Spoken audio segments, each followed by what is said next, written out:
Say what you wanna say to me now.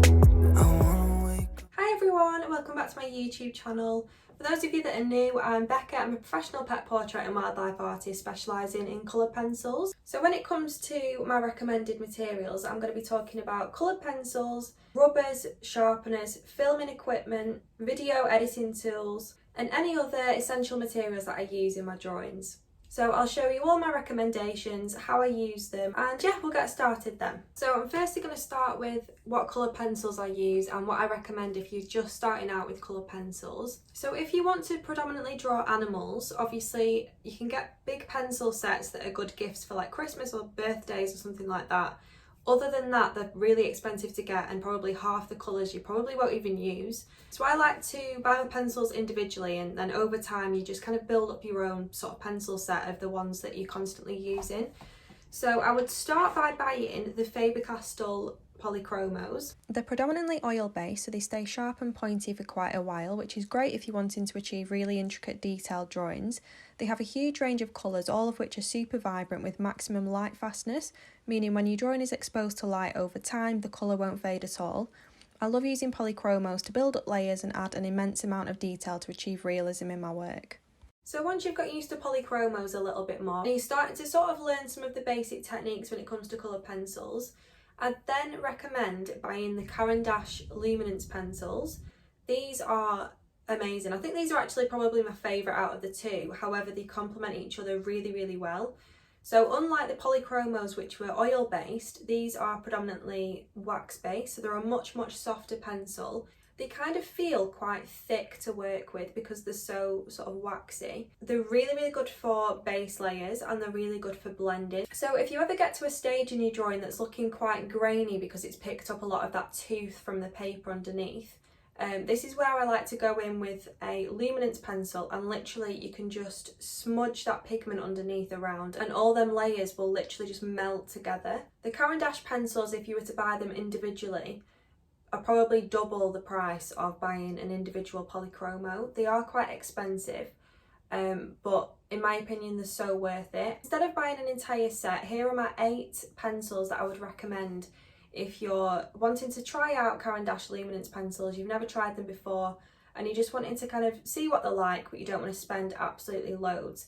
These are the 8 colours that I would absolutely recommend. I use them in all of my pet portrait commissions, my wildlife pieces and my tutorials. So the buff titanium, the pink white, the silver grey, French grey 30%, sepia 10%, dark flesh 40%, the raw umber 10%, and the brown ochre 10%. So when it comes to the percentages, that literally just means how saturated that colour is. I also get asked quite a lot of the time what my favourite white pencil is to use, and it will be the Caran d'Ache White Museum Aquarelle Pencil. I'll leave the link to it in the description below. It's so pigmented and it makes areas really, really bright, and there's no other pencil that I've found that gives you that kind of really bright white colour over multiple layers of colour pencil. The next tool that I'm going to show you is the craft knife slice tool. Again, I use this in all of my pet portraits. It's brilliant for those really fine, intricate details within fur. It's really good for whiskers and for like those highlights in eyes or the texture of the nose. This is basically what I use to achieve those details that are so fine that it's like almost impossible to just achieve them with colour pencils alone. So basically, once you've built up quite a few layers using, you know, a mixture of your polychromos and your luminance pencils, you can then basically use this craft knife slice tool to scrape away those top layers of pigment, and it'll reveal the base layers or the paper underneath. The end of it is a really fine ceramic blade like that. It's got a curved edge and a pointy edge, so depending on the line that you're trying to create, you can achieve different sort of marks with it. And it's just an essential thing I would buy if you're really wanting to elevate that realistic element in your work. So like I just mentioned, I use the craft knife slice tool to achieve those really intricate highlighted details within the eyes. If I really want to make elements of that really pop off the page, I like to use the white fine nib Uniball Posca pen. So this is what it looks like. It's very worn down because I literally use it all the time. I like to use it quite sparingly just to dot in those highlights in the eyes or those like wet details on top of the nose or in the mouth area.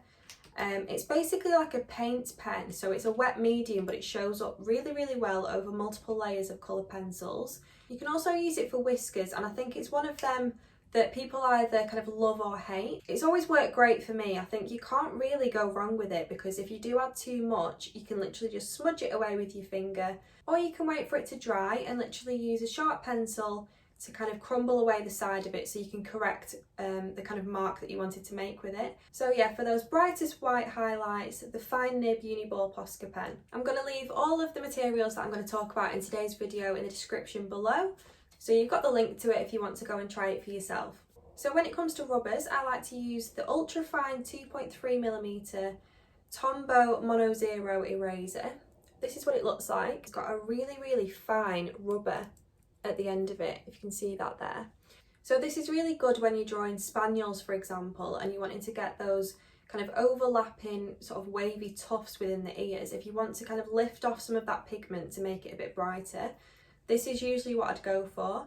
You can add more kind of soft, subtle details with this rubber, unlike the craft knife slice tool, which is, it gives you that really fine, crisp line.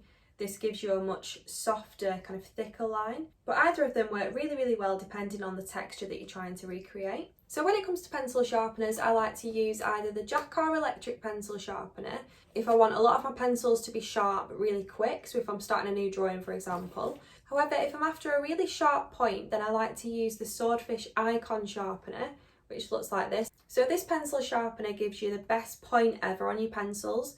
So if you're after that really fine detail in fur, or if you're drawing something quite small and intricate, I'd probably recommend the Swordfish Icon, so you can get that really fine detail in with a sharp pencil. So in terms of what I draw on, I like to draw on an angled wooden drawing board, which is about A2 size. You can adjust the angle of it to something that suits you so you feel comfortable when you're drawing. It's also got a little shelf or a little ledge at the front so you can stack some of your pencils as well.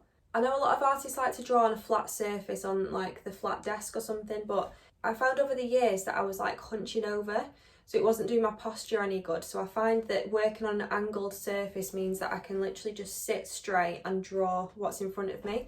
And also you get like the full perspective of what you're drawing. You're not seeing it at an angle and having to like look over at it, if that makes sense. So when it comes to paper, I've tried loads of different ones over the years. And the one that I keep going back to, and the one that I use for commissions and the majority of my wildlife pieces, is the extra white hot pressed Fabriano Artistico paper. It's quite a bright white surface compared to some papers. And it's not like overly smooth, but it's not overly textured either. It's kind of a nice in between. It holds so many layers, so you can make your drawings look really realistic. The craft knife slice tool works really well on it. It holds so many layers because it's basically got a really, really fine tooth. So all of those grooves that make up the paper, or like the tooth of the paper, they're really close together. So that pigment can kind of sit into those grooves and it can hold an awful lot of layers. Other papers I've tried are the Pastel Matte, the Strathmore Bristol Vellum, Drafting Film, Saunders Waterford, and the Hot Pressed Arches watercolour paper. Out of all of them, my favourite's probably the Drafting Film, but it's very, very different to the Fabriano.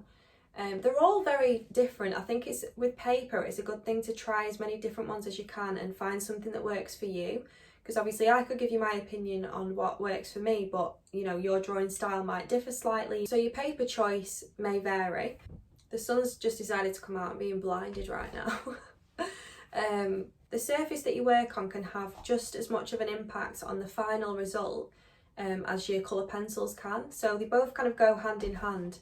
But yeah, that's the extra white hot pressed Fabriano Artistico paper. That's kind of my go-to paper. So obviously the drawing side is only one part of what we do as artists. The other side is obviously filming, making reels and having that whole kind of online presence. So when it comes to filming equipment, I have my main tripod, and I also have a ring light tripod with a little clasp for my phone, and that's the one that I use for when I'm recording tutorials and filming myself drawing. It literally can just fit in here because it's so slim, in between my desk and my chair, so the light's kind of coming from the left hand side as I'm right handed, so it's perfect for my drawing board really. And it's adjustable as well. You can also have like a warm light, a cool light, and you can make the light brighter or more dull, and it's not too expensive really. I think it's about £30–40, but I've had it about about 2 years now and literally used it for every single tutorial that I've done. And when I'm recording stuff like this, I use my main tripod, which is a bit sturdier and obviously adjustable in terms of height and everything like that. I'll leave one that's very similar in the description below. It's quite an old one, so I'm not sure I'll be able to find the exact one that I've got. But basically it's got a little handle where you put your phone, so you can literally move it round and everything's really smooth.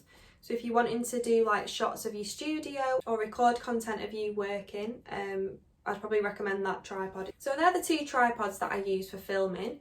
When it comes to editing videos, in terms of tutorials which are a bit more in depth, I like to use iMovie on my MacBook. When it comes to editing reels and things for social media, I quite like to use InShot.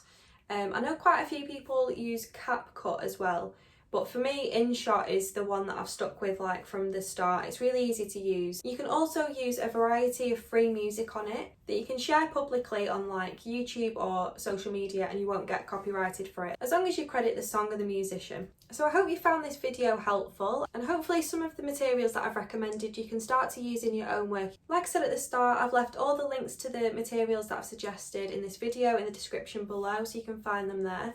If you've already tried some of the materials that I've suggested, then I'd love to know your opinions on them as well, so comment below. Thank you so much for watching this video if you stayed till the end. Please give the video a thumbs up if you enjoyed it, and subscribe to my channel to see more art related videos. Say what you wanna say to me